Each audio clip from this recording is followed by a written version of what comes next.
Ei, som. Ah.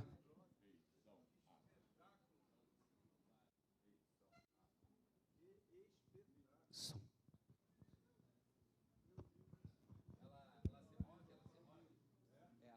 Ei, som.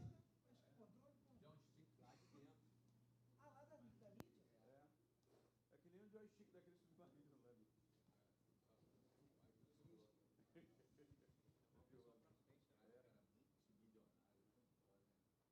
Pô, mas também os caras tem dinheiro pra gastar com não sei o que, né? O cara sentar no chão do negocinho daquele, vai lá embaixo na profundeza pra olhar um treco enferrujado pela janela.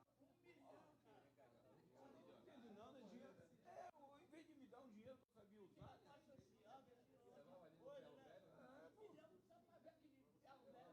dá pra entender, não. Eu mostrava os caras muita coisa. Agora, vocês lá de perigo, tá com 1 milhão pra gastar, pra perder? Levávamos experiência aqui. Vou levar vocês para as experiências sensoriais, auditivas, táteis, visuais. Vocês vão ficar todos felizes. Vocês gostam de perigo? Deixa comigo. Não é adrenalina que vocês querem? Meu irmão.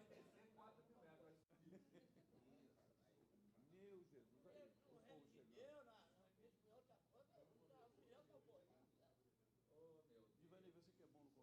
eu tenho que espantar esse povo aqui. Chama esse povo para vir aqui, para aqui, para ocupar esses lugares aqui. Meus irmãos, em nome de Jesus, Em nome de Jesus. Agora nós temos câmeras especiais, vão pegar. É. Pastor Ronaldo, o princípio dos primeiros acertos que Jesus ensinou não se aplica. Não se aplica aqui, as pessoas vão ficar aqui por último e tal. Não se aplica. E o anfitrião vai me chamar para.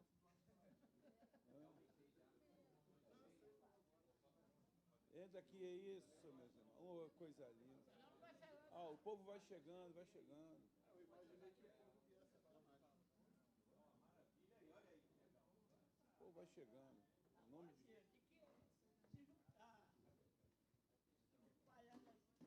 Cadê seu parceiro aí, Vandré? O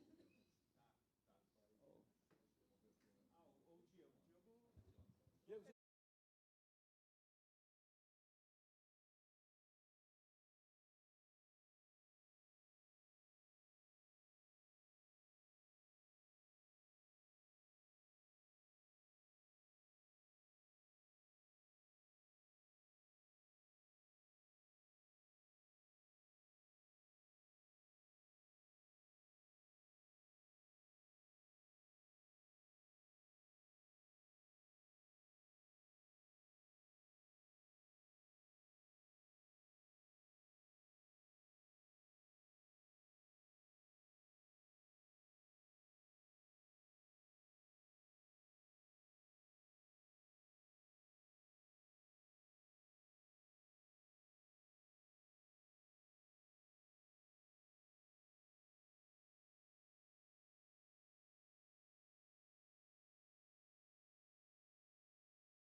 bem, graças a Deus, estamos aqui no encerramento do trimestre, né?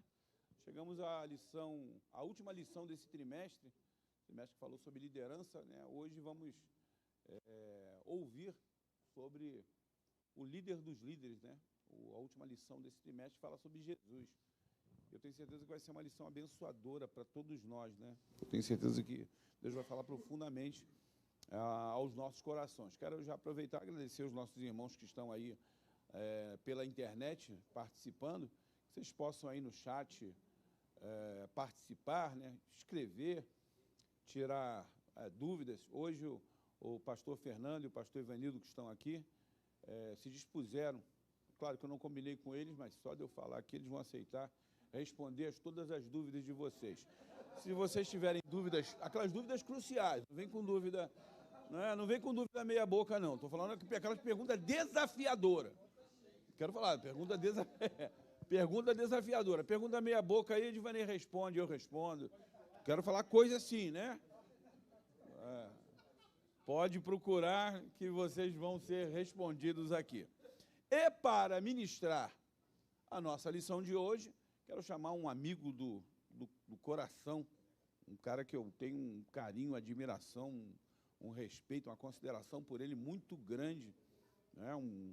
Eu posso dizer que eu conheci menino, né? Ele é mais jovem do que eu, bem mais jovem do que eu, mas fez uma carreira assim, ministerial irrepreensível e tem sido um homem de Deus para essa geração. Eu queria que você recebesse com muito carinho, nós vamos orar por ele, mas queria que recebesse com muito carinho, está aqui, vai falar, depois da esposa dele apresentar a Bibi, que é a parte bonita do casal, apresentar a Bibi para a gente aqui. Eu queria que você recebesse com muito carinho nosso pastor William Miranda.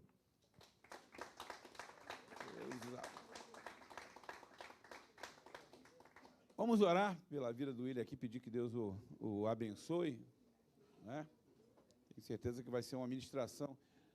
Toda vez que eu vejo, ouço o William falar, eu saio grandemente edificado, porque é um cara de uma profundidade muito grande, eu tenho certeza que hoje não será diferente.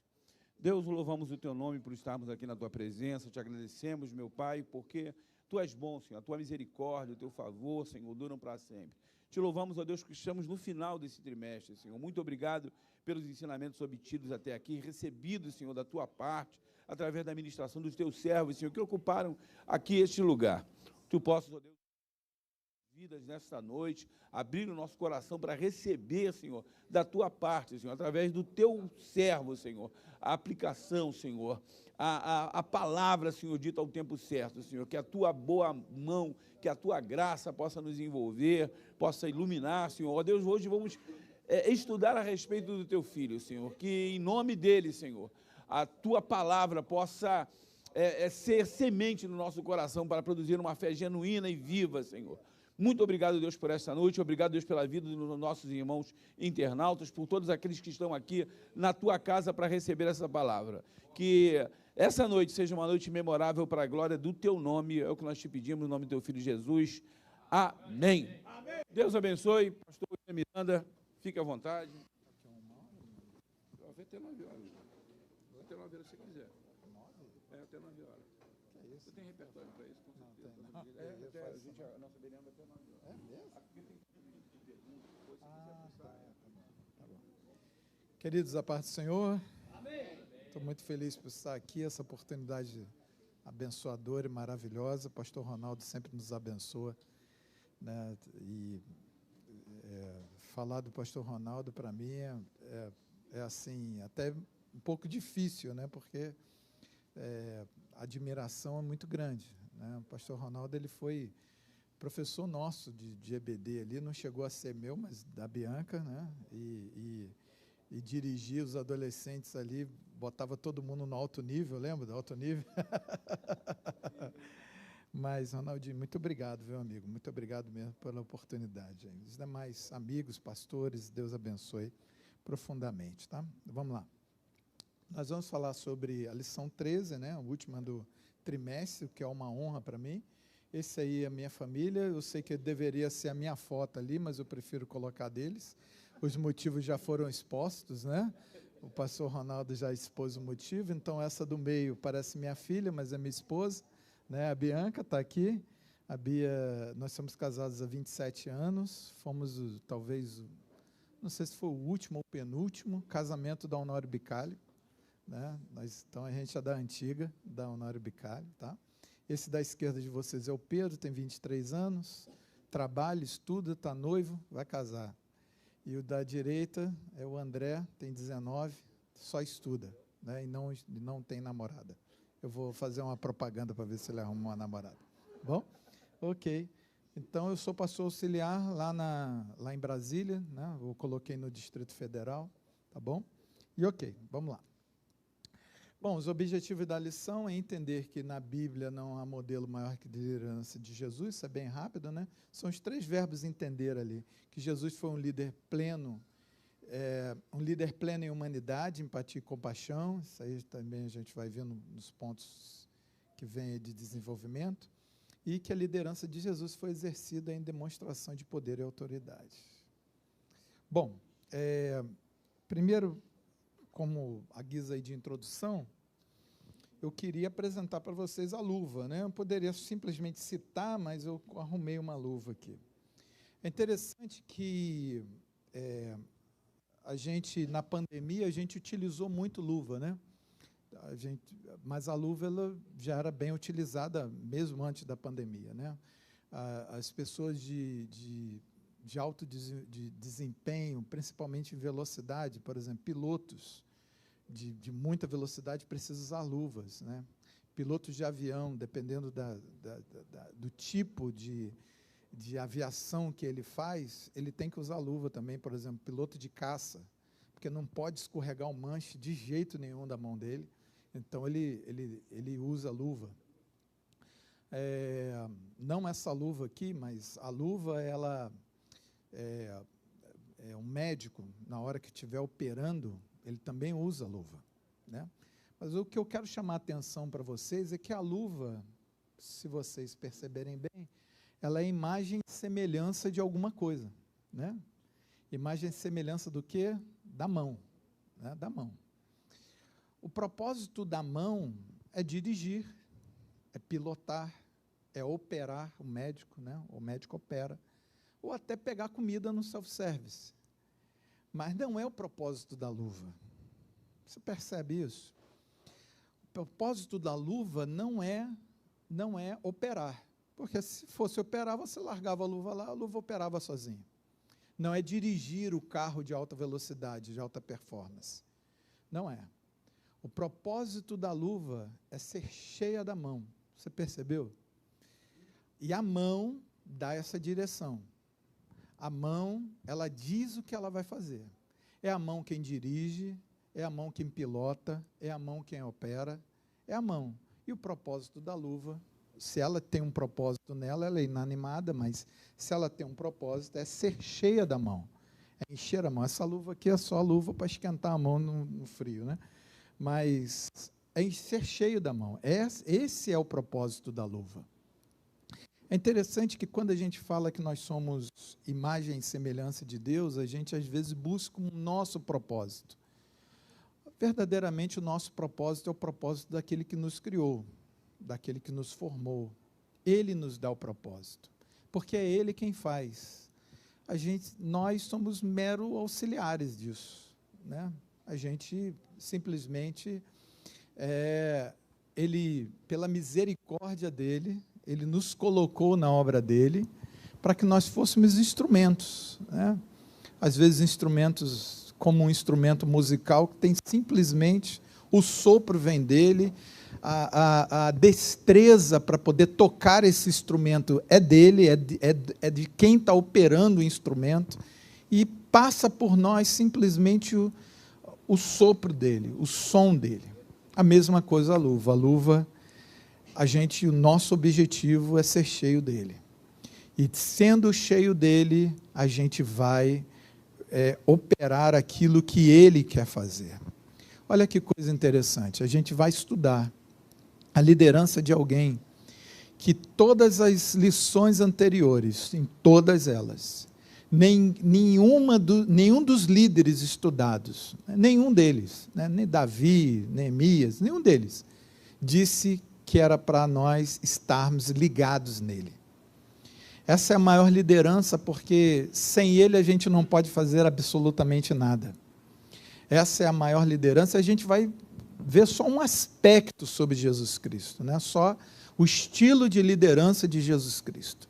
Mas a verdade é que nós devemos estar nele, ligados na videira, sermos dele, e a partir daí a gente vai ter o nosso propósito cumprido.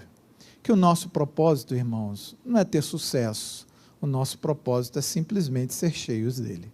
ser cheios da presença dele, né? E isso vai fazer a gente cumprir, a gente ser útil na obra dele. Para analisar o estilo de liderança, então, de quem vai encher essa luva, eu tomei emprestado aqui da teoria social, um dos 3 grandes teóricos sociais, né? A teoria social ela se baseou em 3 grandes nomes, né? Karl Marx, Durkheim e Weber. E eu peguei aqui a estrutura de legitimização do poder de Weber. Tá?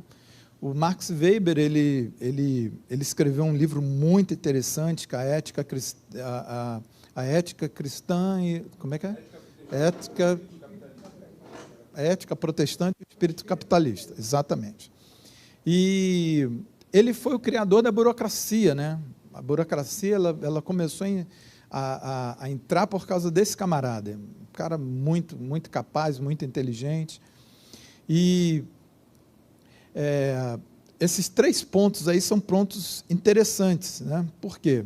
Porque você legitima o poder de uma forma legal, ou seja, de uma forma estatutária, de uma forma estatuída. O que é isso? O rei é rei, ele nasceu rei, e a lei diz que ele é rei. O presidente, como é que é? O cara é eleito e acabou, e ele é autoridade, ele é porque está estabelecido dessa maneira, é legal dessa maneira. Existe uma outra forma, que é a forma tradicional, que é a forma que você aceita, não está escrita em lugar nenhum. Mas como que vem essa liderança? A liderança do seu pai, por exemplo, né? Uma liderança paterna, uma liderança... isso já vem e você aceita. Por quê? Você já cresce com aquilo e não está escrito em lugar nenhum que você precisa, na Bíblia está escrito, mas que você precisa honrar seu pai ou obedecer seu pai. Não está escrito em leis nenhuma, mas você... Óbvio que você faz isso, por quê? Porque vem da tradição, você já recebe isso como tradição. E existe a liderança carismática, o próprio Weber usou esse caris, né, lá do original do grego, carisma, para falar de liderança, uma liderança carismática. Tá? Então, eu trouxe isso como introdução para você analisar na lição que tipo de liderança Jesus está exercendo, né? Qual tipo de liderança será que ele exerce? Ele poderia utilizar a liderança legal? Poderia, tem até um ponto na lição, eu acho que está só na do professor, que ele coloca, não está no slide também, eu vou passar para frente e aí a gente vai ver. Ele poderia usar legal, ele até poderia usar um pouco da tradicional, mas ele preferiu usar a carismática, e aí eu já estou respondendo a pergunta. Bom? Ok. Jesus, um líder pleno em humildade, empatia e compaixão. Já está até respondendo qual é o tipo de liderança. Jesus dava atenção ao clamor dos necessitados, é o ponto 1.1 aí. Jesus poderia legitimar a sua autoridade de forma legal, porém ele recusou. Ele recusou o poder religioso, né? Ele era chamado de mestre, que é um poder tradicional, né? Por que você obedece a pais, pastores, professores, e por aí vai, né? O professor até tem uma certa estatuto para isso, mas é uma forma tradicional de você respeitar a liderança. E o poder religioso ele está muito baseado nessa questão, né, do poder tradicional, muito baseado nisso. Por quê? Porque os seus pais provavelmente já vêm de uma tradição e você quer obedecer, né? Respeita o padre, respeita o pastor, respeita, sei lá, outra liderança, o rabino, respeita menino, não pode falar assim com o pastor, não pode falar assim com o padre, e por aí vai, tá bom? Vem de uma liderança tradicional. E tem também uma liderança legal, porque Jesus ele nasce para ser rei. Olha que coisa interessante, né? Em Mateus capítulo 2, versículo 2, os magos estavam viajando, de repente eles param, vão dialogar para saber onde foi realmente onde Jesus nasceu, e ele falou, olha, onde nasceu o rei? Vocês já pararam para pensar? Ninguém nasce rei, irmãos. Ninguém nasce rei. O atual rei da Inglaterra, ele nasceu rei? Não, ele foi coroado há pouco tempo aí. Ninguém nasce rei. Nasce príncipe. Filho de rei é príncipe. Jesus nasceu rei. Olha que impressionante, né? Jesus, ele nasceu rei. Eles já estavam dizendo, olha, Jesus é rei. Jesus, ele é o cumpridor da profecia que o trono de Davi não se afastaria, que a família de Davi não se afastaria do trono. Só em Jesus Cristo pode ter esse cumprimento de profecia. Não tem como ter outra profecia, não tem como se cumprir a profecia que foi dada a Davi, se não for através de Jesus Cristo. Então, ele poderia legitimar a sua liderança, dizendo, eu sou rei e acabou. Né? Eu vim para ser rei, e poderia. Ele tinha poder para isso, mas não fez. Por quê?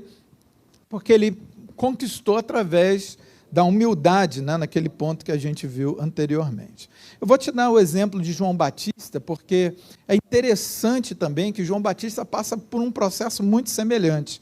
Lucas capítulo 3, versículos 1 e 12, ele diz assim, no ano 15 do império de Tibério César, sendo Pôncio Pilatos presidente da Judéia, Herodes tetrarca da Galiléia, seu irmão Filipe tetrarca da Itureia e da província de Traconites, e Lisânias, tetrarca de Abilene. O que significa isso aqui? Quem são os tetrarcas, governadores, etc.? O poder político, percebe? Então, o versículo 1 de Lucas, capítulo 3, está falando exatamente da questão do poder político. João Batista se baseou no poder político? Não. Aí vem embaixo o poder religioso, sendo Anás e Caifás sumos sacerdotes, poder religioso. Então, você tem a questão da legitimação legal em cima, tradicional embaixo, e aí vem um detalhe no versículo 2. Veio a palavra do Senhor ao deserto a João, filho de Zacarias, que era o João Batista. Olha que coisa interessante. A Bíblia, ela disse claramente, aqui está o poder político, aqui está o poder religioso, no entanto, a palavra do Senhor, o encher da luva, estava lá no deserto, estava lá com João Batista. Olha que coisa maravilhosa, né? Então, Jesus, ele segue um exemplo, né? Não segue o exemplo, mas Jesus repete, porque isso aí foi antes do próprio registro de Cristo. Mas João Batista ali 6 meses antes, né, nasceu 6 meses antes que Jesus Cristo, exerceu seu ministério um pouquinho de tempo antes, porque ele era aquele que ia dizer, olha, está vindo o rei aí, lembra? Limpando o caminho, preparando o caminho para o Senhor. Né? Então, Jesus, ele também repete essa mesma configuração. Tá? Então, ele vai ter esse poder, essa autoridade legitimado pelo carisma, de forma carismática. Então, a gente tem ali a interação dele com o povo, né, exatamente com o coração no povo, vendo as necessidades do povo. A nossa lição, ela dá 4 exemplos. O cego Bartimeu, né, que queres que eu te faça, a mulher cananeia, né, que ele chamou de cachorra, né, Jairo, né, não chamou de cachorro? Ok, todo mundo, o pessoal se assustou. Ela falou, olha, vou pegar o pão e lançar os cachorrinhos. O que ele estava chamando? Cachorra. Exatamente. Jairo, né? Jairo, ele se comove com a situação de Jairo também. Um leproso, né? Quero ser limpo. Né? Ele falou para leproso, ele é anônimo, né? A Bíblia não diz o seu nome. Ele tinha nome, mas a Bíblia não registra o nome dele. E ele, se queres, pode me limpar. Quero ser limpo. Então, nisso, Jesus foi tendo uma autoridade carismática. Isso é uma questão da gente pensar. Todos nós que estamos aqui sentados, nós somos líderes de alguma forma. Como que você exerce sua liderança? Como que você tem exercido a sua liderança? O nosso pastor, ele tem repetido que nós somos líderes em algum círculo, né? em alguma área de influência. Às vezes você é líder só da sua casa, às vezes você é líder só mas todo mundo exerce liderança. Como que é a sua liderança? Você vai pela liderança legal, você vai pela liderança tradicional, ou a sua liderança ela é empática, ela é carismática, como que é a liderança que a gente exerce? Vamos pegar o exemplo de Cristo, né? Ok. Então, o líder que não sabe ouvir não pode ter a presunção de querer ser ouvido. O líder comanda com a voz. Por isso, o líder mais acatado é aquele que ouve. Mais receptivo, né? Que é mais recebido pelo povo, acatado, ele é aquele que ouve. Tá? Ok, vamos lá. Ele era movido pela compaixão. Aqui tem 2 detalhes interessantes, tá? Esses detalhes estão só no azulzinho lá da revista do professor. Ele não queria dar publicidade aos milagres dele. Então, por várias oportunidades, ele não queria que aquilo fosse lançado. Mas não é assim, não, no meu ponto de vista, né, nós estamos na aula de professores, no meu ponto de vista, a questão não era por causa da compaixão. Era para não espalhar, para que o processo não fosse rápido demais. Ele tinha um tempo correto que ele sabia que tinha que percorrer aqui na Terra, né? E se esse processo fosse acelerado, bem provável que o plano ia ser antes um pouco. Então, tudo no tempo certo, no momento certo, né? Afinal de contas, no 4º dia da criação, Deus colocou as estrelas no céu, e etc., e cometas e tudo mais. No 4º dia da criação, já tinha sido preparado para a eclipse que ia ter na cruz do Calvário. Então, tudo no tempo certo, né? Aquele sol que se apaga 3 horas da tarde, o que é aquilo, irmãos? É uma eclipse, né? Uma eclipse. E essa eclipse, ela foi calculada quando? Foi naquele momento ali? Claro que não. Foi desde a criação, o Senhor já tinha preparado todas as coisas, né? O outro ponto que o autor coloca, antes agora sim, para dar base a essa compaixão, é que Jesus viveu na Galileia, e Galileia era uma região carente, né? Vocês se lembram bem que no Velho Testamento, a terra de Israel era dividida em 2 reinos, norte e sul, né? O reino do norte, capital Samaria, o reino do sul, capital Jerusalém. O reino do norte era chamado normalmente Israel, e o reino do sul chamado normalmente Judá. Tá? Ok. Bom, já na época de Jesus Cristo, né, há 3 áreas. Tá? A primeira área ainda se chamando Judéia, que era o antigo reino de Judá, né, embaixo, né? E o reino do norte em 2 áreas, Galileia e Samaria, ou Samaria, Samária, né? Mais para o norte. Então, a Galileia entrou ali no meio. Tá? E essa região da Galileia era uma região muito pobre, uma região muito carente. Tá? A verdade é que a região sul ela era bem mais rica, né? Jerusalém, que era a capital do Reino do Sul, já era uma região mais próspera, tá? Bem mais próspera. Então, Jesus, como ele foi criado na região da Galileia, então ele era, inclusive, chamado de Galileu, né? Ele tinha essa vivência das pessoas carentes, né? Tinha visto isso, olhado isso. Mateus capítulo 4 fala que ele andou pela Galiléia, curando a muitos enfermos, etc. O próprio texto que o autor da lição coloca, eu achei interessante que a gente destacasse, tá bom? Ele dá 2 exemplos ali dessa compaixão, né?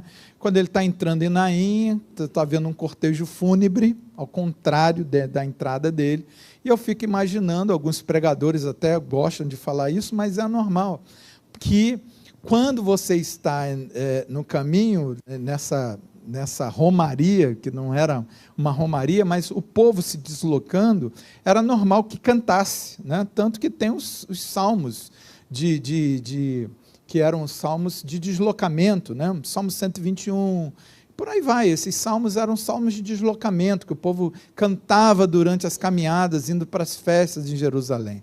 Tá? Então era comum essa entrada, e é bem provável que nessa entrada em Naim, o povo estava cantando, o povo andando com Jesus e cantando salmos, adorando a Deus.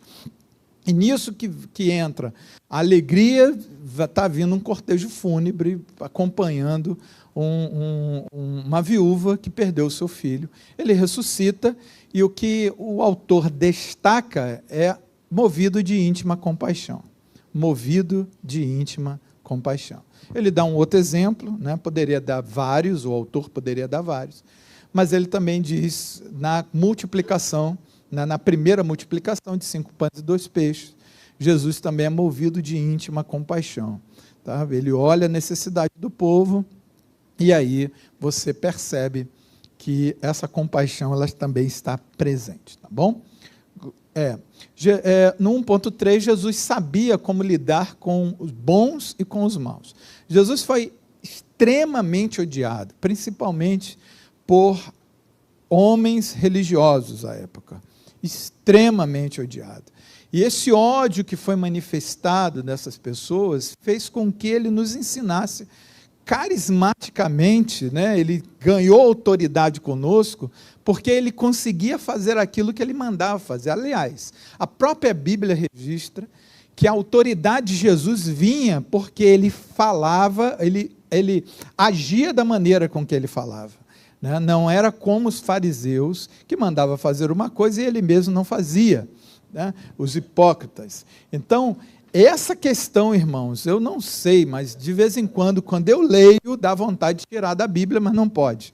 Né? Mas amar inimigo, fazer bem, emprestar sem nada esperar, amar vossos inimigos e fazer o bem para eles, fazer bem para eles, grande será o galardão e sereis filho do vosso Pai Celestial. Irmãos, eu não sei para vocês são mais crentes do que eu, mas esse troço para mim é difícil.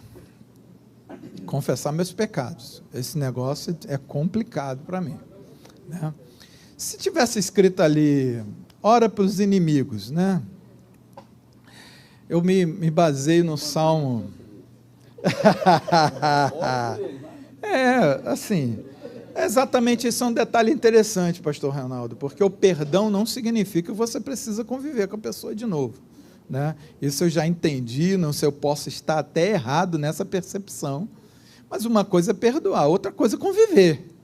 Né? Outra coisa é conviver, porque quando você perdoa, significa que você tem capacidade, mas não significa que a pessoa mudou. Então, ela pode pisar em você de novo. O cara vai lá, pisa, aí você, tá perdoado, e você deixa o pé para a pessoa pisar de novo. Aí eu já acho que entra no limite da burrice isso já, mas não sei. Agora, irmãos, amar os inimigos, orar por inimigo, meu irmão, é um negócio complicado para mim. Né? Eu estou meio naquele salmo, né? Que quando qual? 104? É aquele que, quando entrou em os edomitas... exterminar os inimigos dos pecadores. Eu estou no salmo do Arrasaia, que os filhos de Edom, né, e ele fala assim, bendito aquele que pegar os teus filhos e der com ele na pedra. Eu estou mais para esse salmo. Jesus. Esse salmo, amados irmãos, mas, William, desculpe, só fazendo uma interrupção. Meu Deus do céu. Esse amar aí, as pessoas confundem com sentimento. Se amar aí é uma aproximação legítima com o teu interlocutor. É fazer o bem até sem ele merecer. É por isso que eu falo de bondade e benignidade. Benignidade é esse amor em ação. É você amar a pessoa, mesmo que ela não tenha mérito, mesmo que ela te faça o mal. Exato. É difícil, mas é possível. É possível. A Bíblia nos chama a viver uma vida de possibilidades, não de facilidade. Não é? Então, esse amar é sacrificial. É isso aí, Fernando. Exato. Muito obrigado. Obrigado. E como a gente estava nessa discussão, né, da questão, como eu falei, a autoridade de Jesus veio exatamente por causa disso. Porque ele conseguia fazer, ou melhor, ele cumpria aquilo que ele dizia. Né? E aí vem a autoridade. E, amados, como eu estava dizendo, nós somos líderes. Né? Quando que a gente vai dar um bom exemplo? Como que a gente vai ser cheio de Deus? Aquela questão da luva. Né? São nesses momentos que a gente prova que a gente está dentro do propósito, que a gente está cheio dele. né, nesse momento, né, apesar de toda a brincadeira, de eu falar que é difícil, porque é difícil. O pastor Ronaldo mesmo falou que é possível, né, a Bíblia é uma questão de que ele mostrou aquilo que é possível fazer, porque se fosse impossível não estava escrito ali, né? Porque Jesus ele deu o exemplo como homem, né? Quem consegue suportar um ladrão dentro do seu ministério? Quem? Né? Jesus suportou. Ou por um acaso Jesus não sabia que ele roubava? Sim. Alguém duvida disso aqui? Não. Mas ele amou Judas até o fim. Até o fim. Né? No sentido de oportunizar a possibilidade de uma mudança. Exato. Né? Aí a gente se remete também a Jeremias, quando o Senhor falou pela boca do profeta Jeremias a respeito de Israel, totalmente afastado, e o Senhor falou, se eles mudassem o posicionamento dele, tudo quanto havia sido profetizado, o Senhor anularia aquilo. Isso é amor, né? Isso é dar um exemplo de amor ao extremo, que é aquilo que Jesus pede a cada um de nós, né? Pastor Fernando, eu só não peguei essa questão última aí, o senhor pode repetir, por favor, que de repente alguém também não pegou. Essa questão de Jeremias...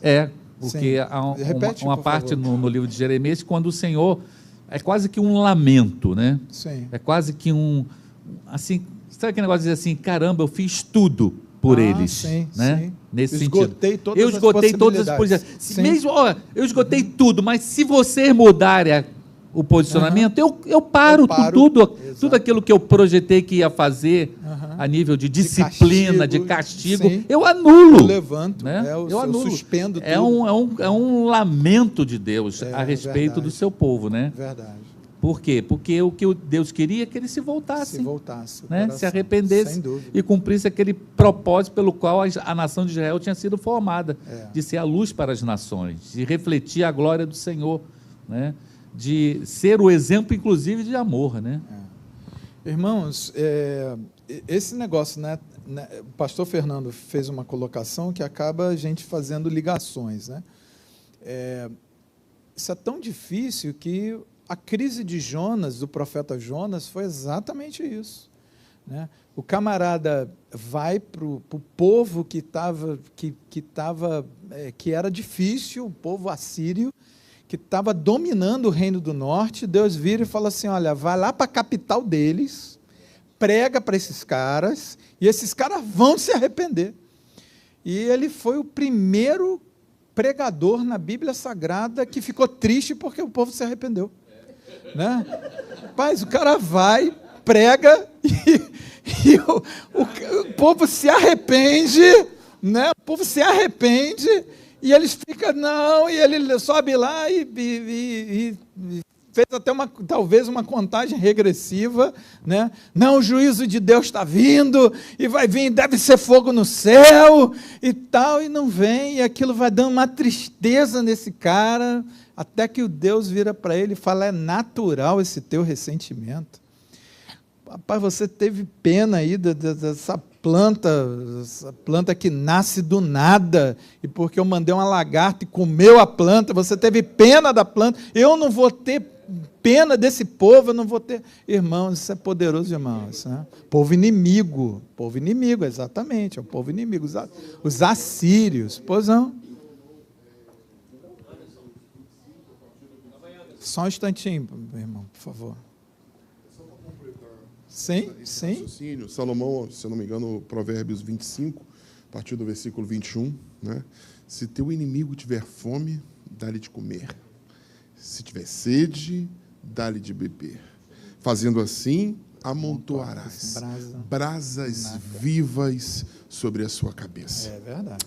Essa palavra eu sempre recito ela na minha mente, porque realmente, pastor, como o senhor falou, é muito difícil. Mas Deus tem recompensa para aquele que tem um coração voltado para o trono de graça. Sim.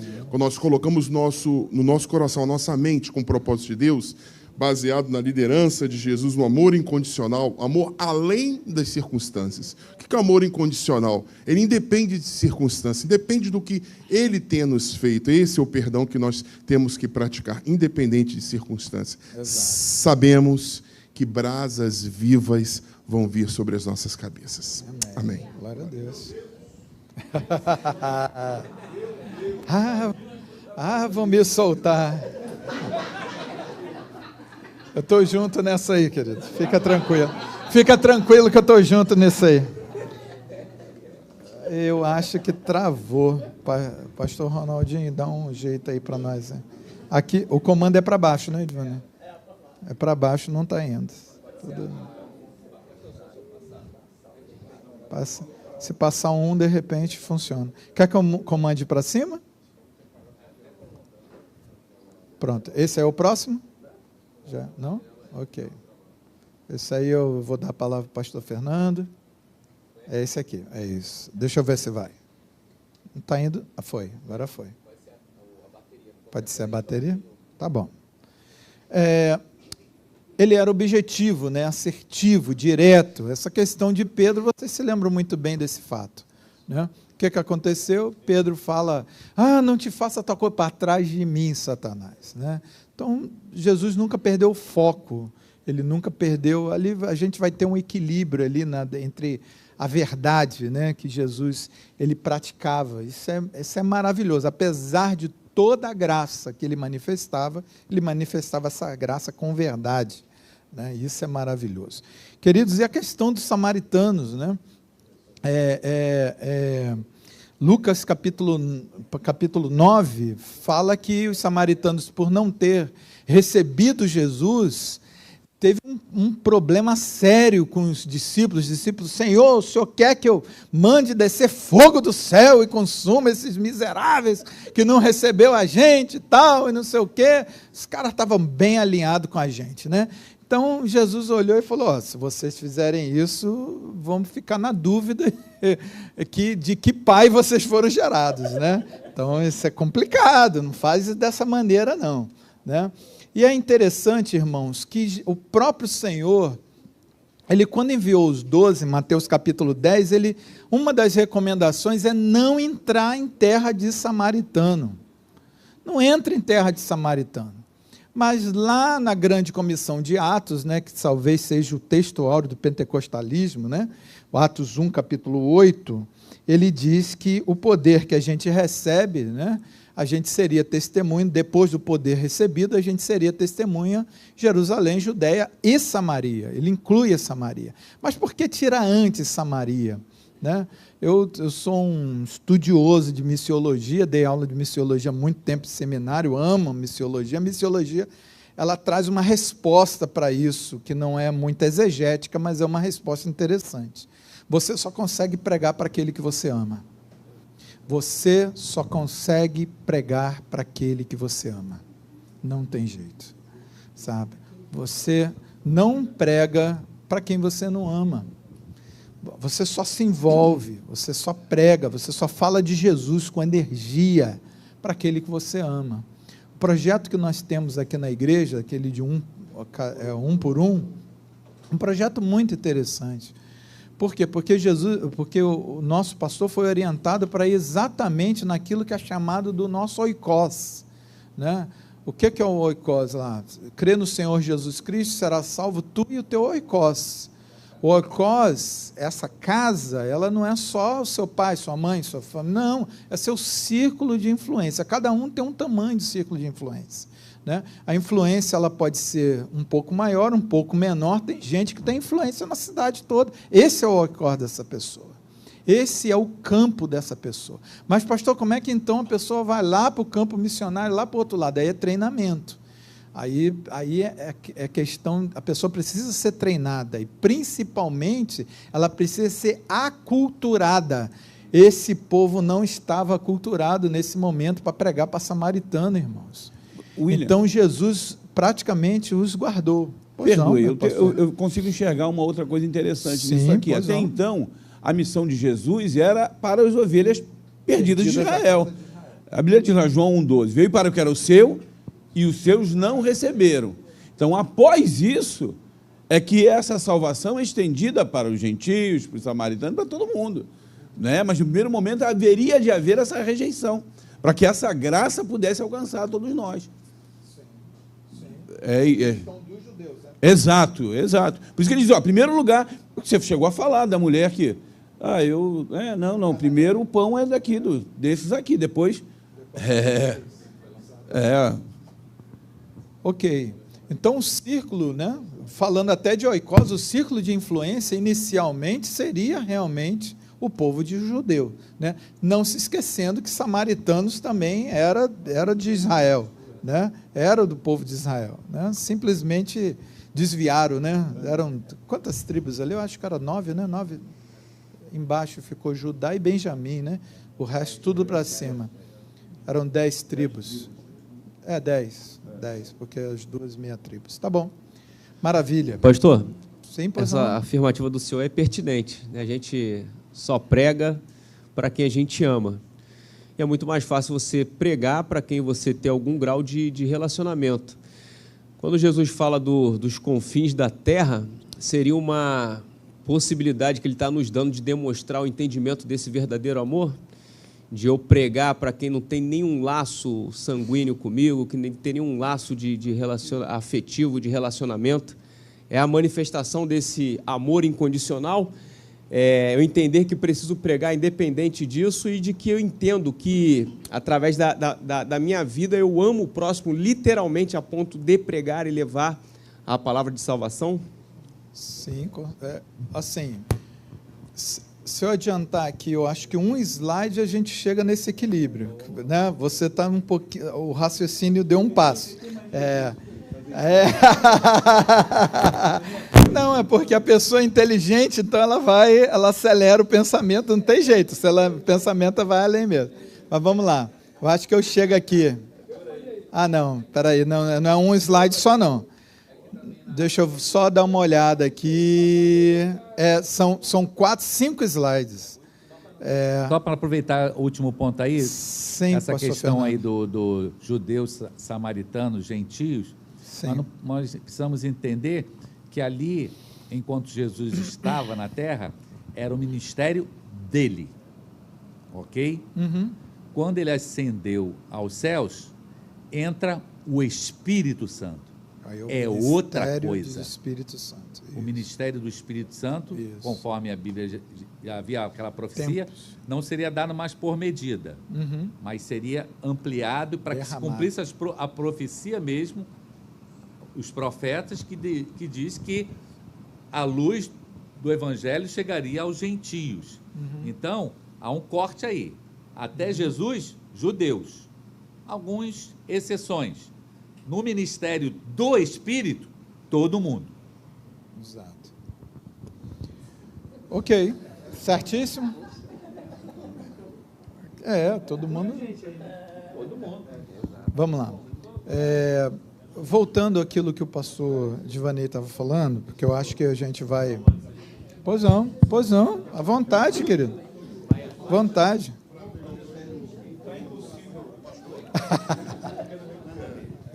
Pega um gancho do pastor Besler ali, do Ministério de Jesus e do Espírito Santo.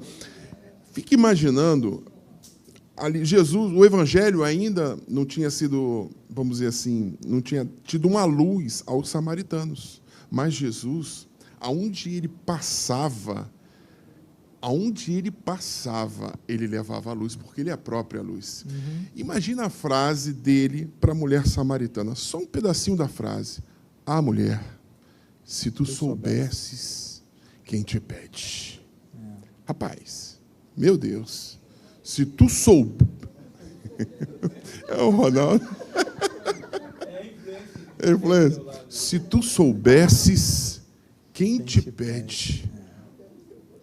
Não tinha sido revelado aos samaritanos ainda. Não tinha sido ide por todo mundo pregar o evangelho, até Samaria, até os confins da terra. Mas ali Jesus já com um preâmbulo de profeta, não é? Olha ali, veja que tu és profeta. Ele já estava trazendo luz ao povo samaritano. E ela foi a primeira missionária, né? Primeira, e quando a igreja chega lá e já tem povo lá que se converteu, né, através do testemunho dela, depois que a igreja chega lá. Maravilha. Sim? Sim, pastor. Desculpe aqui, mas é que o Anderson ali fez uma voz de locutor de rádio FM que eu fiquei... A pessoa, a mulher ouvindo, mulher, se tu soubesse, 93. como sou tão carinhoso. Você ouve, irmão? Caramba, né?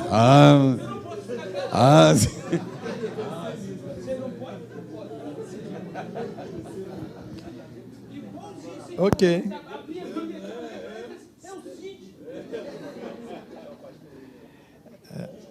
Nada que isso.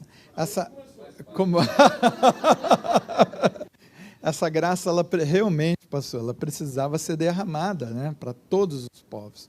Então, o amor de Deus que nos constrange, ele acaba nos levando a amar pessoas, né, mesmo desconhecidos. Quando a gente fala de amor, a gente fala exatamente disso. A primeira função de um missionário é orar pelo povo que ele vai. E se você começa a orar, o amor de Deus começa a invadir o seu coração, não é verdade? Eu imagino até que o versículo lá dos inimigos, quando fala de e orar por eles, é exatamente por causa disso. Você começa a orar, você começa a ter uma nova percepção daquela situação, tá? Mas vamos lá, vamos chegar lá no derramamento da graça, né? O líder cheio de autoridade, né? Agora, pastor Fernando, o senhor podia fazer aquela colocação, pastor, né? Colocação que o senhor fez aí, sim, do dinamis, sim? A palavra correta não seria dinamis, que significa dinamismo, mas dunamis. Dunamis. Dunamis. Isso. O correto seria colocar a palavra dunamis, ou, né? E não Isso. dinamis ali. Uma correção a ser feita aí. Ok. Dinamis é dinamismo. Dinamismo. Dunamis é poder. É a mesma raiz da palavra, mas... Ok. Os irmãos riscam aí, coloca dunamis, tá? E vamos ficar tudo certo, tá? E essa autoridade aplicada em parte em relação a Deus, que seria o exousia, né? Para frente, exercer autoridade com humildade. Ele coloca ali uma palavra em grego, né, Kyrios, e a déspota que ele mantém em português, né? O déspota é aquele que não ouve, que lidera sem ouvir, e o Kyrios, aquele que tem uma gestão participativa, né? Vamos dizer assim, tá? Simplesmente. Agora, eu penso que o maior exemplo de humildade, ele coloca muito bem no texto, é essa questão do esvaziamento, né? Da kenosis, né? Do esvaziar-se, de ser Deus, né? O Yancey, ele coloca que Jesus passou por 3 humilhações. A primeira delas, quando ele decidiu se esvaziar, então, que já é uma prova de humildade. Segunda, quando ele decidiu morrer na cruz do Calvário. A morte de cruz era uma morte humilhante. E a terceira, quando ele decidiu ser cabeça de um corpo todo desconjuntado, né? Que ninguém quer ser cabeça, o pessoal quer ser cabeça de um corpo perfeito, mas um corpo desconjuntado, né, de gente como nós, ele decidiu ser cabeça desse corpo. Olha que coisa interessante. E ali, o esvaziamento, o autor, ele dá como exemplo, que esse de esvaziamento é um exemplo de humildade de Jesus. Eu não tenho dúvida disso, né? Existe um método de evangelismo chamado evangelismo explosivo, e tem 2 ilustrações que elas se unem. A primeira ilustração é quando a pessoa acha que o pecado dela não é pouquinho o pecado que a gente comete. Então, a gente normalmente leva essa pessoa a pensar que ela comete 3 pecados por dia. Tem toda uma técnica para você fazer isso, só você dizer quantos pensamentos ela tem por dia. 10.000 pensamentos, 5.000 pensamentos, né? Aí diz aí que a gente tem 10.000 pensamentos por dia. Aí você fala, desses 10.000 pensamentos, quantos são bons?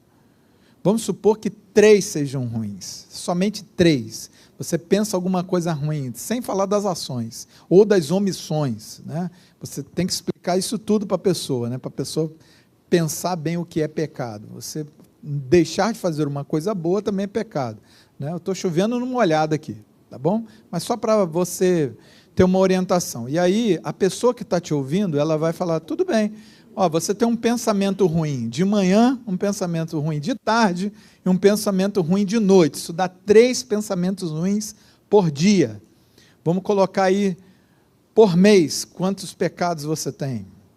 90, né? 3 vezes 30, 90. Vamos botar agora por ano. Quantos pecados você tem por ano? Seria 90 vezes 12. Isso dá 1080. Então você tem 1000 pecados por ano aproximadamente, se você for um santo pecando 3 vezes por dia. Então 1000 pecados por ano. Aí 1000 pecados por ano. Você pega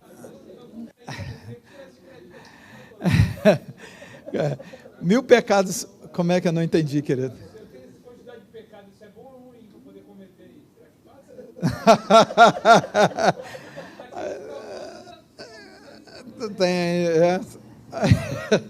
Pois bem, você pega os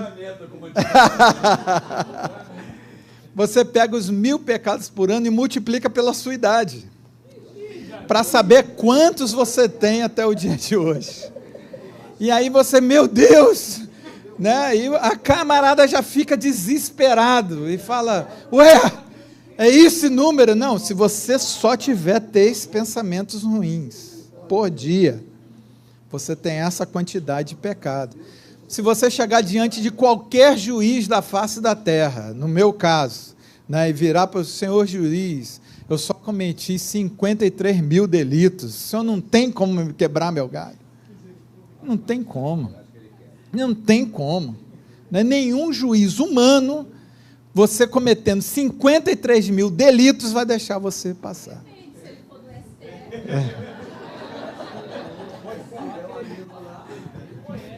Está sendo gravado. Como é que é o nome da senhora? Por favor, diz o endereço também.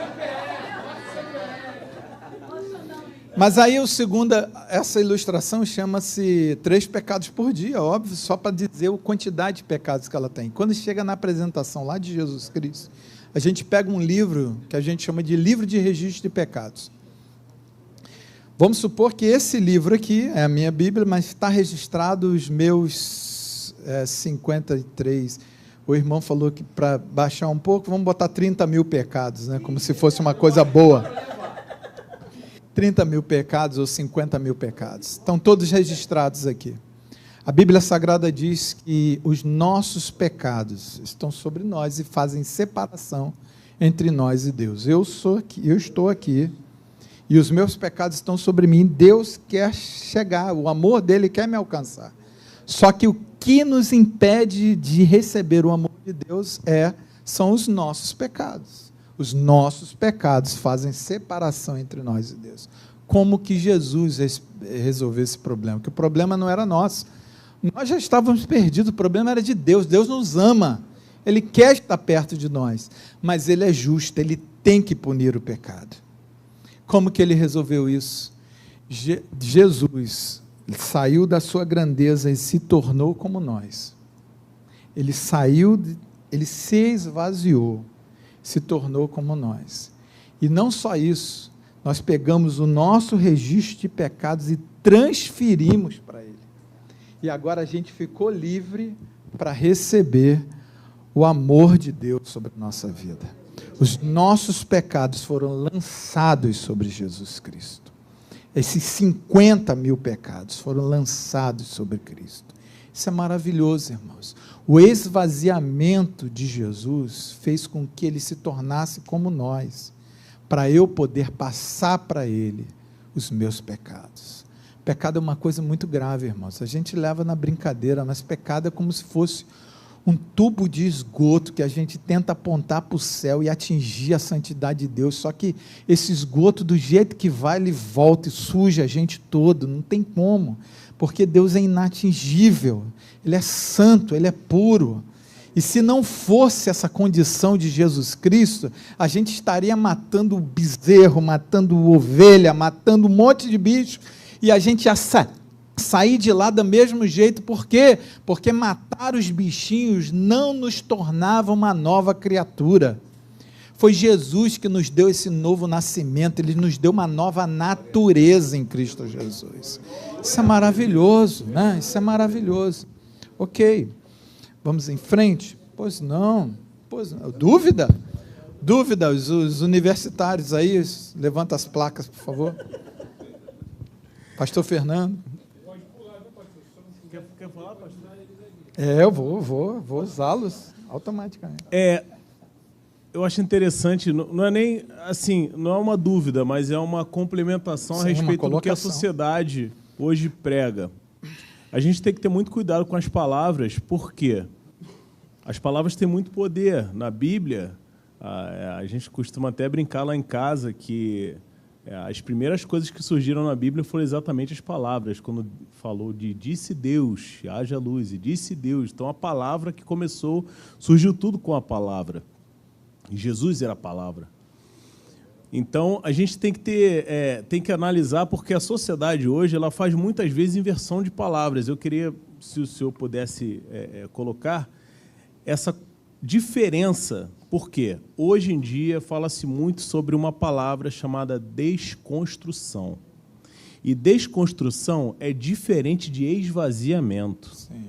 Daí a necessidade, por isso que eu falei, esvaziou, eu falei, poxa, excelente, eu tenho certeza que o pastor vai falar uma palavra de preciosidade nesse momento. Essa diferença de esvaziamento para desconstrução, porque é falado muito hoje em dia na sociedade, e nós sabemos que isso não provém de Deus.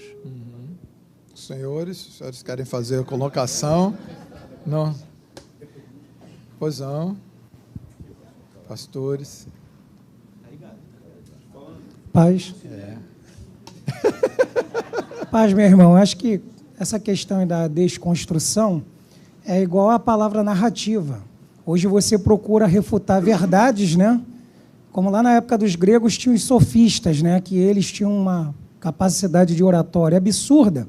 E eles conseguiam convencer as pessoas de uma mentira, de uma falácia, como se fosse verdade.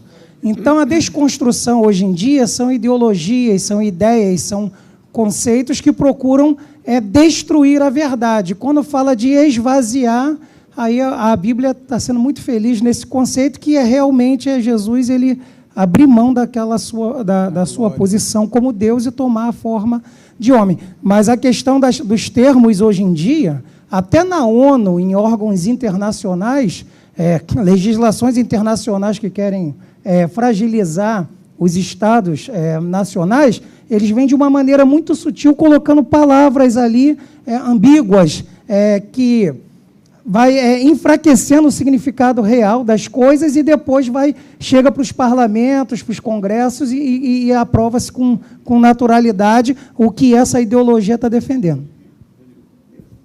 Você vê hoje, por exemplo, as pessoas falarem direito... tem direito reprodutivo. Ela está falando de aborto. Exatamente. Não é? As pessoas usam a expressão assim, não, amor livre ou poliamor, adultério. As pessoas estão falando amor intergeracional, pedofilia.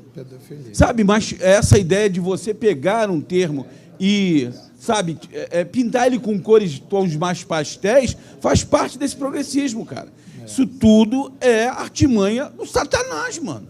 Verdade. Satanás, acabou. Tenho que ir. Ok. Tranquilo. Alguém quer falar mais? Quer fazer alguma colocação nesse sentido?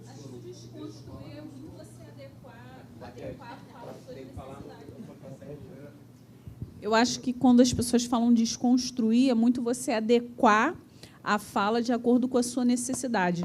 Você pega ali a sua necessidade e você cria uma palavra que vai se adequar para que a sociedade não fique tão constrangida. Porque se eu chegar e falar assim, poxa, me atrai uma criança de 6 anos. Pedófilo. Mas se eu vou falar assim, gente, eu tenho um amor transgeracional. Fica tão bonito, né? Quem não se atenta fala assim, nossa, Olha, um amor entre gerações. Também, né? Eu queria ter também. Entendeu? Então, assim, é muito isso. Eu acho que isso tem muito a ver. E você se esvaziar é você negar o seu eu, né? Você deixar a sua natureza, é você realmente se esvaziar. Então, quando a gente se esvazia, é que a gente dá lugar a Cristo, porque a própria física fala que 2 corpos não podem ocupar o mesmo lugar. Então, para eu estar cheia de Cristo, eu tenho que estar vazia de mim mesma. Então, eu acho que isso eu vou transcender, eu acho que o esvaziar, nesse momento, é o mais adequado, para que eu possa ser cheia de Cristo e exalar o bom perfume dele, né? Maravilhoso. Eu só me lembrei de um outro exemplo, né? A mulher que estocava vento há pouco tempo atrás, quando ela falou mal feitos, encobrir os mal. Ela está falando de roubo e corrupção. Só que se tornou para essa petralhada aí, nesse contexto, mal feito, não. Eufemismo, exatamente. Não é? O que interessava, exato. Maravilha. Mas uma coisa é certa, né? O pastor William está falando sobre Jesus como líder. Jesus ele veio para testificar os princípios da própria palavra, como o irmão usou aqui, a criação, né? Eu tive recentemente falando sobre o princípio da honra, e eu estudando sobre princípio, eu entendi assim, o que é princípio? Princípio é aquilo que vem antes, estabelecido por Deus pela autoridade dele e que é imutável. A sociedade tenta degradar através de um discurso, mas isso é impossível. O que muda é a cabeça das pessoas para perceber isso, porque o princípio ele mantém-se estabelecido. Cumprir o princípio tem um fruto relacionado a isso. Descumprir o fruto, o princípio, vai ter também o fruto relacionado a isso.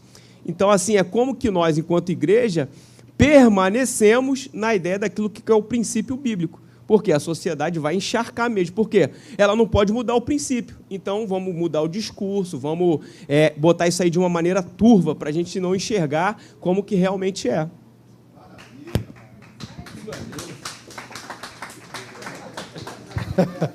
Bom orgulho. Tem investido muito nesse rapaz. Em frente, gente. Aqui entra aquilo que o pastor já tinha colocado. O Verbo se fez carne, habitou entre nós, estava explicando aqui, né, do Verbo, e vimos a sua glória, o esvaziamento ali, como a glória do unigênito do Pai. E aqui vem exatamente o equilíbrio que o senhor estava falando, cheio de graça e de verdade. O autor ele coloca um outro texto, mas esse texto aqui eu achei interessantíssimo quanto à graça e a verdade. Existe um equilíbrio entre graça e verdade. Por exemplo, quando a criança nasce, né, ela precisa de graça, da recepção, ela precisa ser recebida, acolhida. Né?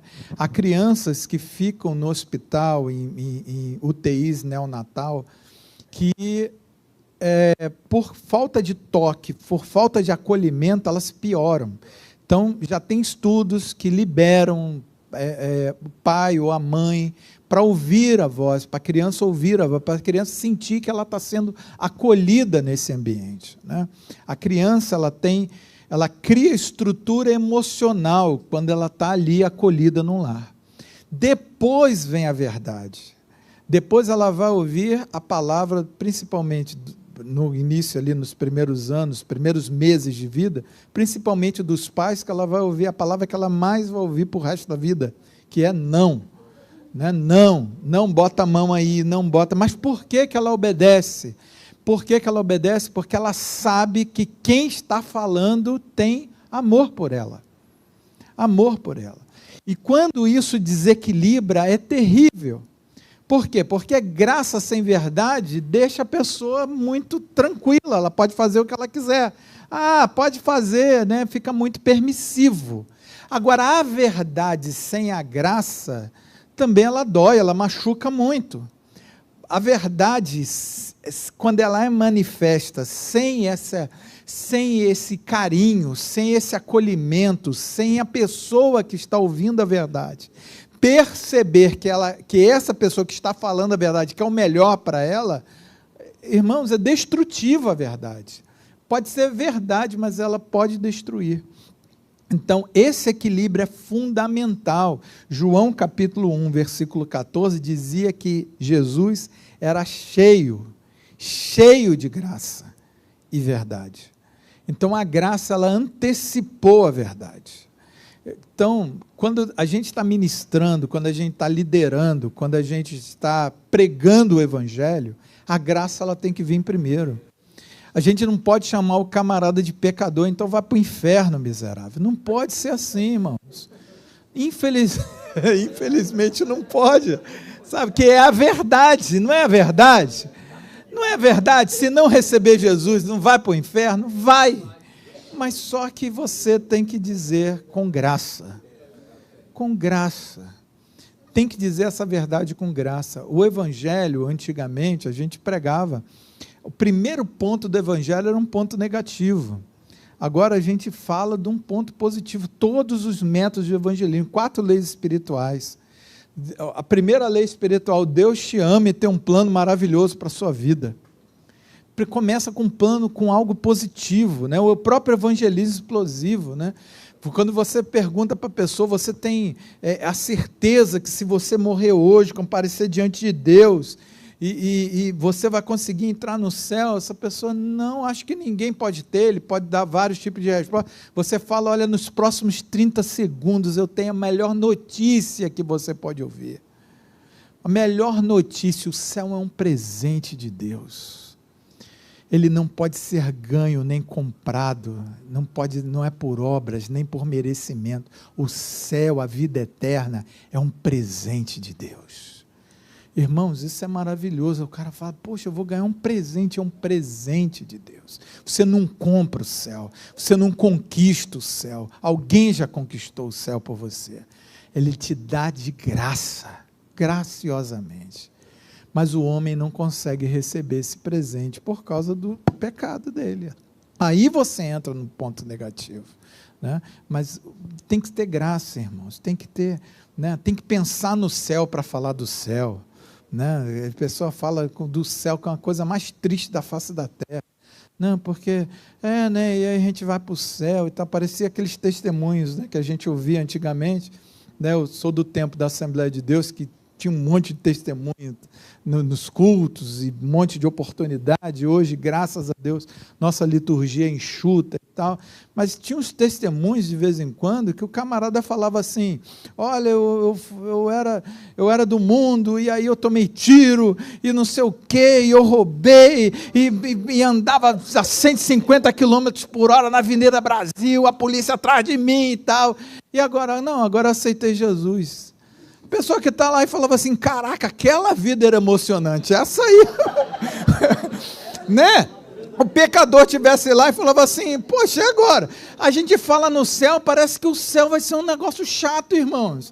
Vai ter um monte de anjinho com harpinha tocando, e o inferno lá legal pra caramba, um somzão. Aí o nego vai falar, não, vou querer ir para o inferno. Irmãos, tem que dizer a realidade das coisas, né? A realidade das coisas. Então a nossa vida foi transformada e agora eu tenho vida. Agora eu tenho vida em Jesus Cristo. Agora a minha vida é emocionante. Antes eu vivia uma maquiagem, né? Eu maquiava as coisas. Agora não. Agora eu vivo uma vida plena em Jesus Cristo. Okay? Então graça e verdade, esse equilíbrio é muito interessante. Jesus, como líder multiplicador, ele preparou 12 homens, né? E o próprio autor, ele coloca ali algumas coisas quanto a isso. Eu preferi trazer o texto de Marcos, capítulo 3, que é um texto que, além de eu estar mais familiarizado. No versículo 13 ali, tem um destaque interessantíssimo, que eu acho que eu vou até colocar ali de amarelo ali para chamar a atenção, é esse texto aqui. Ele quis, primeiro, irmãos, quem chama é Deus, e Ele chama quem Ele quer, e a gente não tem nada a ver com isso. Se eu fosse escolher pessoas, pastor Ronaldo fosse escolher pessoas, pastor Fernando fosse escolher pessoas, é bem provável que ia pegar só gente gabaritada, só gente top. Né? Jesus, ele foi meio esquisito para escolher esses caras, né? Olha só, vamos lá, o próprio autor ele coloca isso, nomeou 12 para que estivesse com ele e os mandasse a pregar. Então aqui está o querigma, né? O apelo para a fé, né? Nós fomos chamados a pregar o evangelho, mas a apelar para a fé, e às vezes a gente apela para o intelecto, para a didática, mas a verdade é que a gente apela para a fé, pregar o evangelho. Para que tivesse poder, né? Então enviou e os capacitou, os comissionou com o poder de Deus, né, para curar enfermidades, expulsar demônios. Quem eram eles? Aí começa, né, uma lista só de gente maravilhosa. Simão. Quem é Simão? Irmãos, Simão se assemelha muito com Judas. Só que um teve remorso e o outro se arrependeu. Mas os dois negaram. Um foi por 30 moedas de prata e o outro foi de graça. Pô, né? Ah, mas foi por 30 moedas, esse aqui foi de graça, não recebeu nada. E detalhe, esse daqui, ele apareceu num momento, né? Ele apareceu diante das autoridades, o outro nega diante de uma mulher que era uma serviçal, que não tinha poder nenhum para mandar prender ele, só ia fazer um estardalhaço. Ah, esse aqui também está junto, esse aqui também... Mas o máximo que ela ia fazer era esse, ela não tinha poder nenhum sobre ele, né? Ok, Simão. Agora, Tiago e João, pôs o nome de Boanerges, o autor coloca isso, filhos do trovão. Sabe o que isso significa? Os caras eram pavio curto, irmão. Pavio curto. Você percebe que esse Tiago foi o primeiro na igreja primitiva a morrer? E você percebe que Jesus, ele junta Pedro, Tiago e João toda hora. Você sabendo que um camarada ia morrer daqui a pouco, você ia juntar ele para perto de você? Não, só se você gostasse muito dele, mas para ser líder. Mano, Monte da Transfiguração, Mateus 17, quem é que está lá? Pedro, Tiago e João. A casa da filha de Jairo, lá já foi citada aqui, Jairo, a casa da filha de Jairo, não cabia todo mundo. Quem que entra? Pedro, Tiago e João. Entre os três lá, não é ir barquinho não. A minha esposa, a gente teve a oportunidade de morar nos Estados Unidos um período, e 2 anos, né? Eu fui trabalhar numa agência missionária, aí a minha esposa estava dando aula para as crianças que são aculturados nos Estados Unidos, mas os pais querem que eles falem português. Fala português dentro de casa, porque são perde os garotos, essa que é a verdade. Os moleques entram na cultura americana e acabou. E na igreja, ela estava dando aula e falou, nome dos apóstolos. E aí foi, tia, Pedro é apóstolo, Tiago João Barquinho não, Barquinho. O cara não tem noção nenhuma de português. E Barquinho, tia, Barquinho é apóstolo. Não, Barquinho não é apóstolo. Tá? Mas ok, peguei o gancho do pastor Ronaldo. Tá? Mas o Tiago, ele foi decapitado, irmão. Decapitado logo de início. Agora, o João foi o último, né? O irmão dele foi o último dos apóstolos todos a falecer. O João foi o último, mas o Tiago foi o primeiro. E Jesus investiu nesse cara assim mesmo. Olha que coisa maravilhosa, né? E agora, olha só que o poder do Evangelho. Esse cara, no início, ele é chamado Filho do Trovão. Na sua primeira, ele escreve 5 livros, né? Apocalipse, 3 cartas e o Evangelho de João. Tá? E como que ele é conhecido no final dos tempos, lá quando ele escreve essa carta? Apóstolo do amor. O filho do trovão, pavio curto, passou a ser apóstolo do amor, que chamava todo mundo de filhinho. Irmãos... Oi? Desculpa.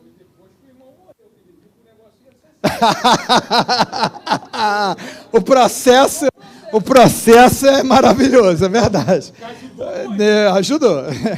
Então, o Evangelho transforma, né? O Evangelho transforma. Ok. Filhos do trovão. Tem um André aqui. O André, ele virou a casaca quando Jesus foi ser batizado por João Batista. 2 apóstolos passam a seguir Jesus Cristo e deixa João, né? E deixa João Batista. Quem é esses 2 camaradas? André e Filipe. Já pensou, o cara está do seu lado, trabalhando ali, firme e forte, ponta firme, daqui a pouco ele fala, achei um cara melhor do que você, vou largar você. Então, Jesus investiu nesse cara. Filipe foi aquele cara que fez o cálculo de 200 denários na multiplicação dos pães. Esse cara é o sistemático, concorda? Esse cara é o da planilha. Se ele tivesse um Excel, ele já tinha montado uma planilha e falado assim, não vai dar certo, Jesus. Jesus quer fazer milagre. Não vai dar certo. Né? E eu conheço bem gente sistemática, sei como é que é lá em casa, irmão, só a minha esposa de humanas. As piadas são tudo com cálculo lá em casa, é um troço maravilhoso, né? E para que servem esses sistemáticos? Para dizer que não vai dar certo. para dizer para Jesus, Jesus, não vai dar certo. Ele vai lá e faz dar certo. Porque se ninguém constatar que não ia dar certo, não é milagre. Concorda comigo? Só vai ser milagre porque alguém foi lá e calculou. Não tem jeito. Aí Jesus vai lá e faz o milagre. E o nome dele é glorificado. Então, Filipe era esse cara que fez as contas. Esse Bartolomeu nada mais é do que o Natanael, que você já sabe, né? Então, o Bartolomeu. Natanael, ele foi encontrado embaixo da figueira, o autor mesmo da lição coloca. Esse cara era quem? O preconceituoso. Poderia vir alguma coisa boa de Nazaré? Meu Deus do céu, né? Ia vir alguma coisa boa de lá, preconceituoso. A gente acha que a gente não é preconceituoso, mas depois, de vez em quando, a gente enfrenta isso, né? Eu costumo contar um testemunho, aconteceu lá em casa, meu filho mais velho, aquele ali que está com 23 anos, no alto da sua maturidade, com 16 anos de idade, ele me chama para conversar. E, para resumir a história, ele fala, liga para o meu trabalho, né, liga para mim, no meu trabalho, fala, pai, o senhor vai para a igreja hoje? Quero conversar com você. Eu falei, puxa vida. Já ligo para a Bianca, Bia, você brigou com o Pedro? Fez alguma coisa? Não, ok. Central de informações de casa, né? Para saber se alguma coisa aconteceu. Mas o que ele queria? Ele queria falar que ele estava apaixonado por uma menina, graças a Deus por isso, e que ele queria falar com o pai da garota. O cara era macho, ia lá falar com o pai dela. Falei, top, mano, top, bom.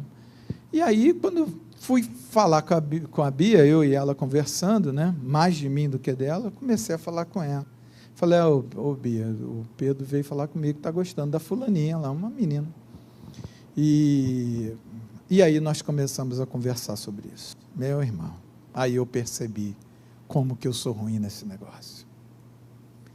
E eu vim e falei, puxa, porque a gente quer o melhor, né, para os nossos filhos sempre. E a gente defende eles sempre. E eles são os melhores sempre.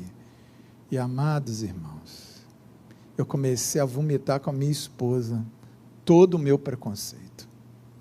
E eu falei, mas justamente, vem de uma família meio assim, meio depois, irmão, depois de eu falar com ela, da gente conversar muito, eu parei, falei, Jesus, não pode ser assim. Eu falei, Bia, volta tudo, meu amor, vamos voltar tudo. Me perdoa do que eu falei, porque aquilo estava só entre mim e ela, então não tinha problema, mas eu falei assim, se o seu pai, agora todo mundo sabe, eu falei, se o seu pai tivesse feito isso comigo, como é que ia ser?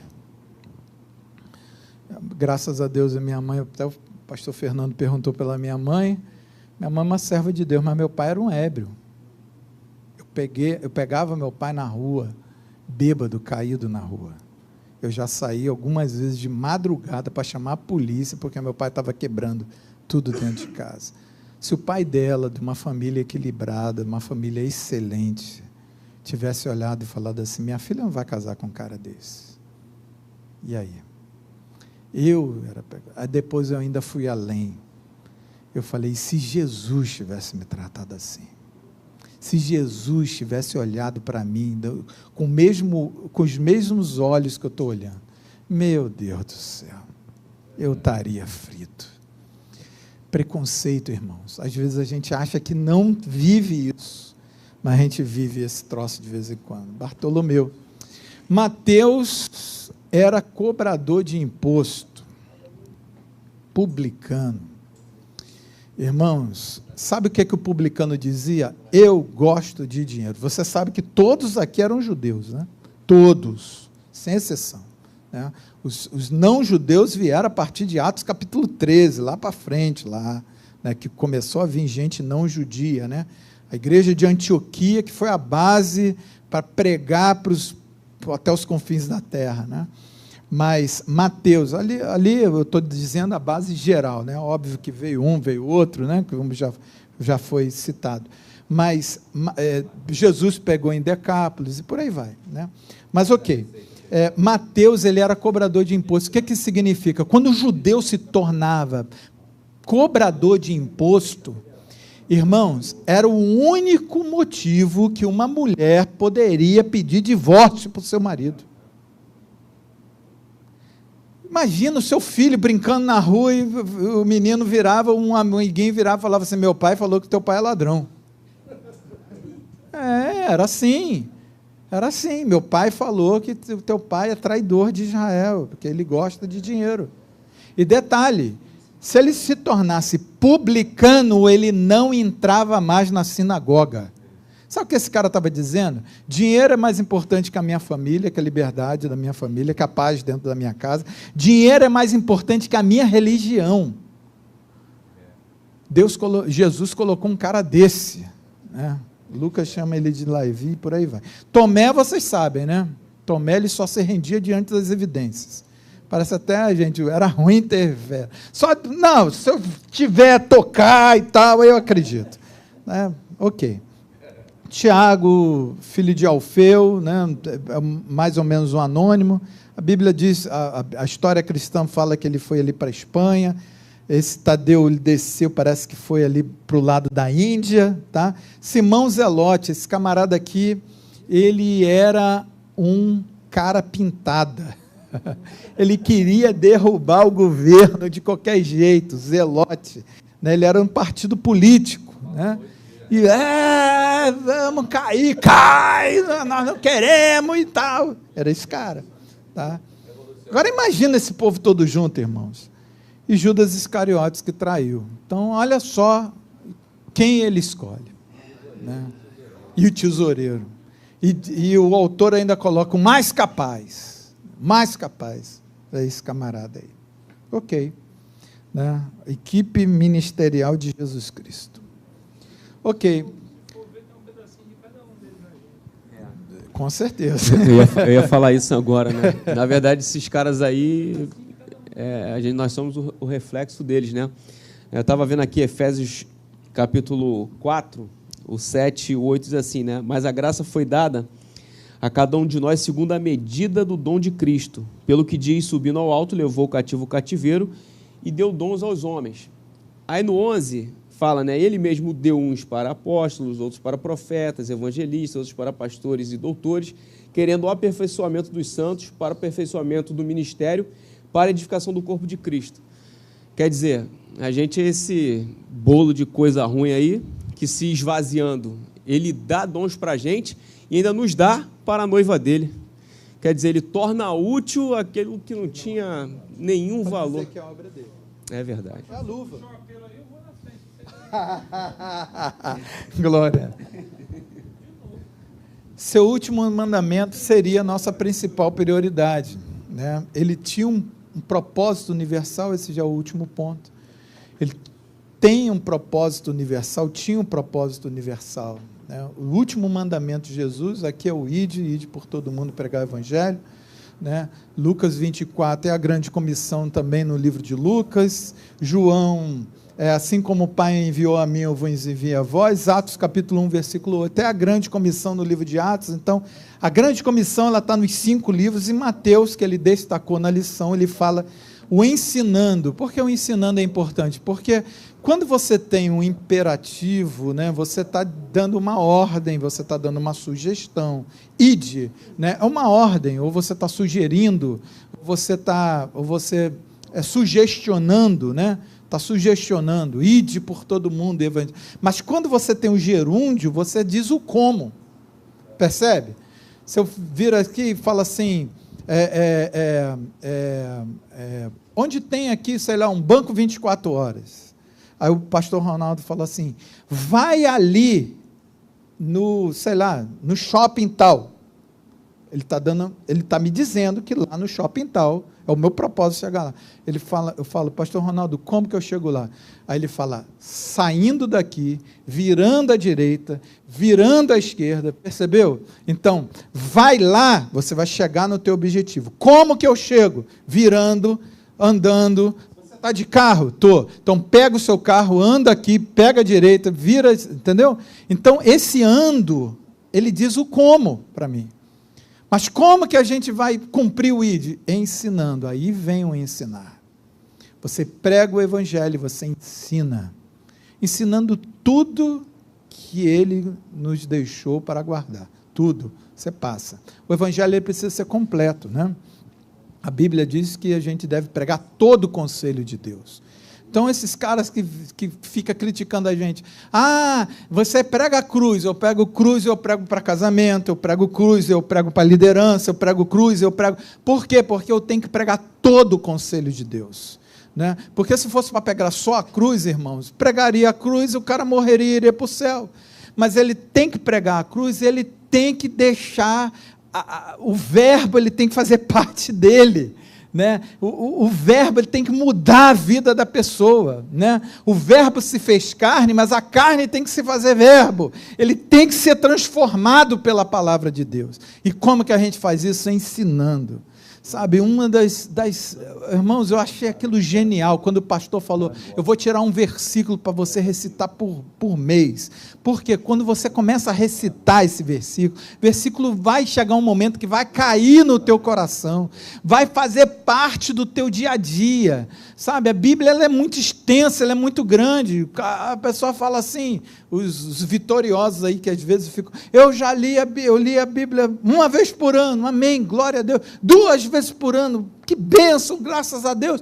Mas, é claro, ele está tendo uma visão geral da Bíblia, mas aquela palavra está entrando, irmãos, às vezes ela lê a Bíblia de passagem, não presta atenção, aquilo não entra dentro dele. Quando você repete, quando você, como diz o Salmo 1, murmura, rumina para você, essa palavra ela entra, ela faz parte das tuas entranhas. Né? O primeiro versículo que vem na sua mente, se eu falar assim, fala aí um versículo de cor, esse versículo é bem provável que seja o texto áureo da sua vida e você tenta viver por ele.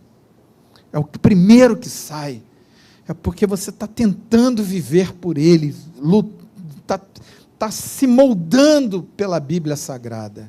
É o verbo, a carne se fazendo verbo, né?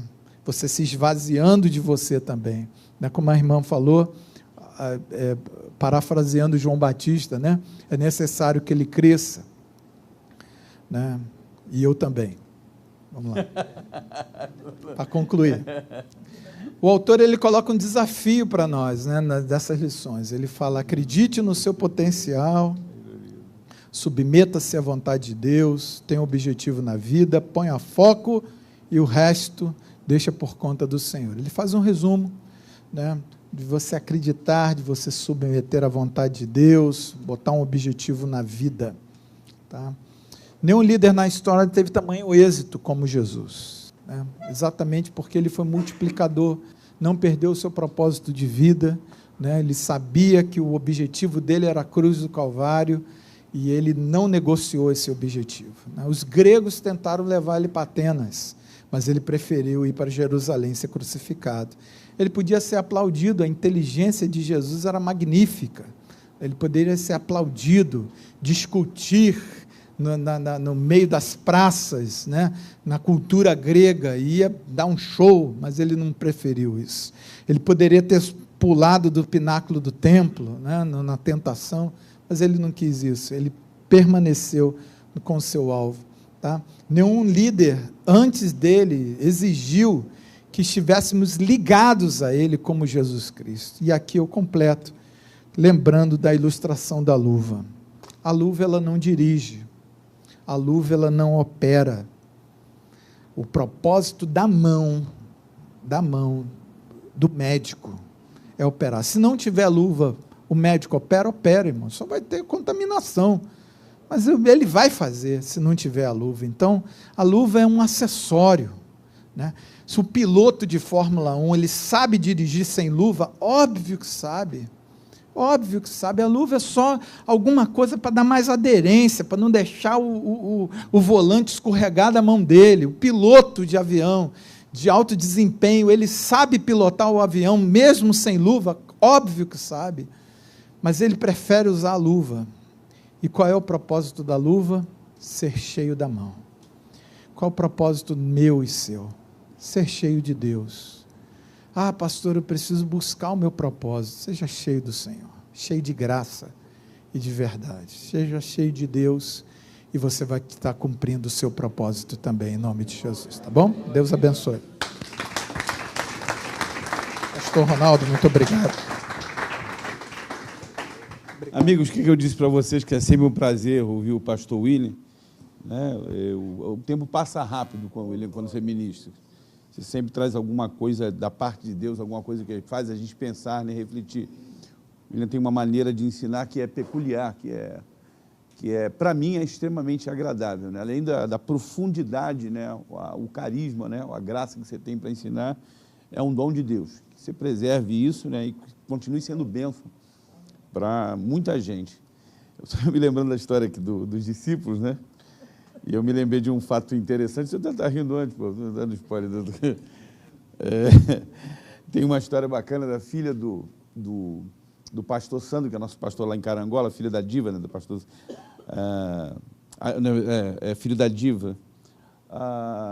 Oh, Deus, esqueci o nome da menina agora, estava com o nome da menina na cabeça agora. Joana tinha uns 6 aninhos e estava brincando lá com vários bonequinhos, falando da escolha dos discípulos. Aí ela estava lá com vários bonequinhos brincando, falando, aí pegou, Jesus chamou os seus discípulos, aí botou todos eles ali.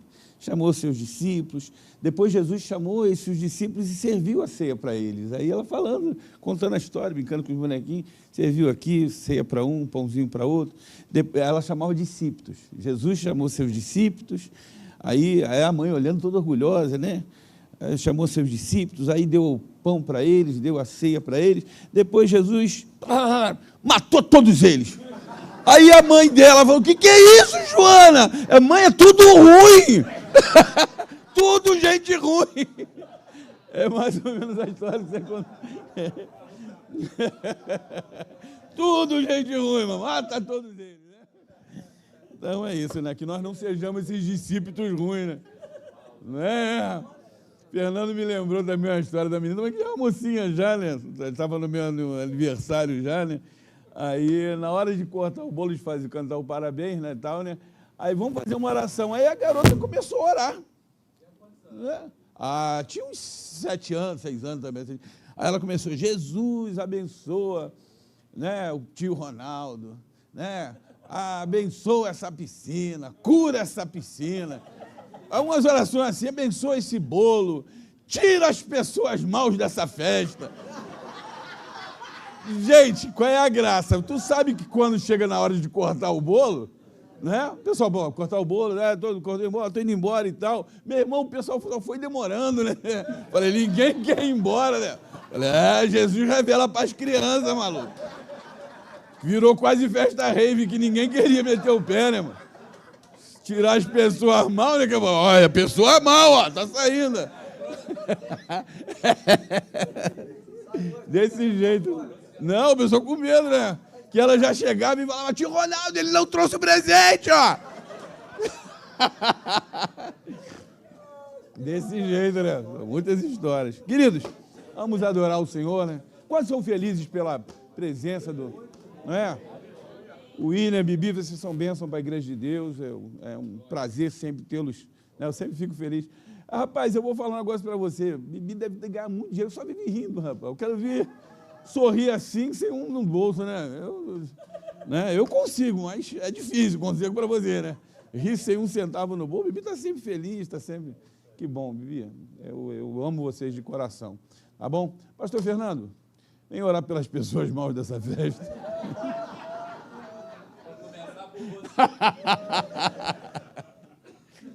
Glória a Deus. Beriano é isso, né? É graça, verdade, a presença do Espírito Santo, descontração, alegria, porque essa é a nossa marca, né? A alegria do Senhor, né? A alegria. Glória a Deus. Bendito seja o nome do Senhor. Nós te agradecemos, meu Deus, porque graças nós te damos, Senhor, por essa feliz oportunidade de ter estado aqui na tua casa, Senhor, e nos assentar à tua mesa, meu Pai, e receber uma porção preciosa da tua palavra, ensinamentos importantíssimos para nós. Nos ajuda, Senhor, cada um no seu ciclo de atividades, de liderança, ó Deus, aplicar tudo quanto foi ministrado nessas 13 lições que ainda concluirá no domingo agora. Abençoa os nossos corações para que possamos, meu Deus, viver e aplicar a Tua palavra, não somente sermos ouvintes, como a Bíblia diz, mas cumpridores da Tua palavra. Nos dá graça, nos dá sabedoria, nos dá humildade, entendimento, aquele mesmo sentimento que houve em Cristo Jesus, nosso Senhor. Abençoa Teu servo, pastor William Miranda, Senhor, sua família, sua esposa Bianca, seus filhos. Ó Deus, que o Senhor continue abençoando essa família, multiplicando graça sobre graça, unção dobrada do Teu Espírito. E a nós, Senhor, nos concede uma noite de paz, debaixo da Tua bênção. Abençoa nossas atividades de amanhã, que o Senhor nos acompanhe, a nossa oração em nome de Jesus. Amém.